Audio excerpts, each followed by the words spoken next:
We're finishing the show with an insider's perspective you'll only find right here. Steve Tasker, not among the finalists from the senior category for the Pro Football Hall of Fame. Vic, you're not part of that group that decides that, but you are a Hall of Fame voter here, so you understand the process overall. Please give us some insights and thoughts on this latest attempt falling short for Steve Tasker. Sure, and it does localize itself. Even though I wasn't on, or I'm not on the senior committee that boiled down this list to a final three, and of course Steve wasn't on that, the fact that he was, and my role is that of an advocate for him, and I know he had some other advocates for sure, but to help sort of shepherd the process and make sure these senior voters who do their own research. And how many of them are there? So there was a panel of, I want to say, nine or so. Okay. And it's called, there's like a clearinghouse to reduce, to help bring this list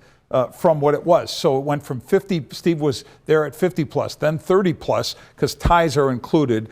So those are really truly supposed to be smaller numbers, but ties get thrown into the bin. And then it went down to 9. And Steve made that semifinal 9 list. And at each step of the way, the interest in him intensified, I felt, from that committee, from the feedback I was getting.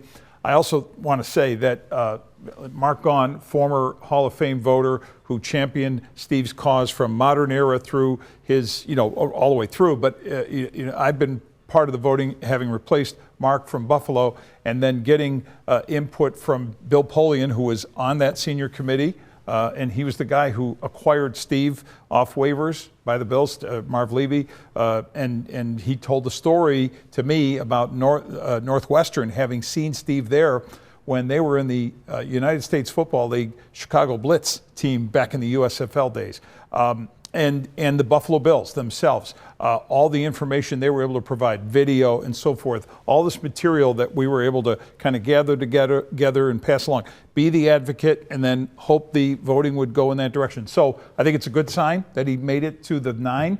And I don't guarantee that it means something next year, but I do think there can be momentum. And the challenge with Steve throughout the entire process, he's a one-of-one, right? Yes. I mean, he's a one-of-one as not a return guy, but a special team specialist. Right, not a position guy, and that's the argument. How often is he on the field? The argument that's made is he's so impactful every time he was on the field. Well, we'll see it again next year.